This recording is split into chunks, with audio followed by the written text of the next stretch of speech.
ఎంతో కాలంగా ఎదురు చూస్తున్న నిరుద్యోగులకు ఆంధ్రప్రదేశ్ ప్రభుత్వం గుడ్ న్యూస్ చెబుతుంది. ఆ గుడ్ న్యూస్ ఏమంటే 2026 మార్చి 31 వరకు ఎన్నైతే ఖాళీలు ఏర్పడతాయో ఆ ఖాళీలన్నింటినీ సేకరించే పనిలో ఉంది. ఆ ఖాళీలన్నింటినీ సేకరించిన తర్వాత వాటిని ఆర్థిక శాఖకు పంపి ఆర్థిక శాఖ ఆమోదించిన వెంటనే వాటన్నిటిని జాబ్ క్యాలెండర్ రూపంలో రిలీజ్ చేయాలనే యోచనలో ప్రభుత్వం ఉంది. కాబట్టి అందరూ ఏం చేస్తారంటే ఇప్పటి నుంచి స్టార్ట్ చేయండి ఫ్రెండ్స్. ఎందుకంటే ఇంతకుముందు మనం గతంలో చూసినాం, ఏ నోటిఫికేషన్ రిలీజ్ చేసినా కూడా ప్రభుత్వం 2 లేదా 3 నెలలు మాత్రమే సమయం ఇస్తుంది. కాబట్టి ప్రతి ఒక్కరు ఇప్పటి నుంచి స్టార్ట్ చేయండి.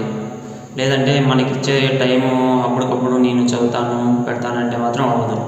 ఎందుకంటే ఇప్పుడు చాలా వరకు చూస్తున్నాం, బీట్ ఆఫీసర్ కానీ, అసిస్టెంట్ బీట్ ఆఫీసర్ కానీ, డిఎస్సి కానీ ఇట్లా ప్రతి ఒక్కటి చూస్తున్నాం. ఈ మధ్య కాలంలో ఆంధ్రప్రదేశ్ ప్రభుత్వం ప్రతి ఒక్కటి నోటిఫికేషన్ రిలీజ్ చేసింది వన్స్ అవన్నీ 2 లేదా 3 నెలలు మాత్రం కంప్లీట్ అయిపోతాయి. కాబట్టి అందరూ వీలైనంతగా ఇప్పుడే స్టార్ట్ చేయండి, లేదా మనమైతే చాలా ఎన్నగొడుగుతాం. కాబట్టి ప్రభుత్వం వన్స్ నోటిఫికేషన్ ఇచ్చిందంటే వీలైనంత తొందరగా అన్నీ అయిపోతాయి. కాబట్టి ప్రతి ఒక్కటి group 1, group 2, JL, DL, DSC ప్రతి ఒక్కటి ఇచ్చే అవకాశాలు అయితే కనిపిస్తున్నాయి. కాబట్టి ఎప్పుడైతే ఆర్థిక శాఖ ఆమోదిస్తుందో ఆర్థిక శాఖ ఆమోదించిన వెంటనే వాటన్నింటినీ క్యాలెండర్ రిలీజ్ చేస్తుంది. కాబట్టి ఫ్రెండ్స్ అందరూ ఇప్పటి నుంచి స్టార్ట్ చేసి వీలైనంత వరకు సిలబస్ కంప్లీట్ చేసి పెట్టుకోండి.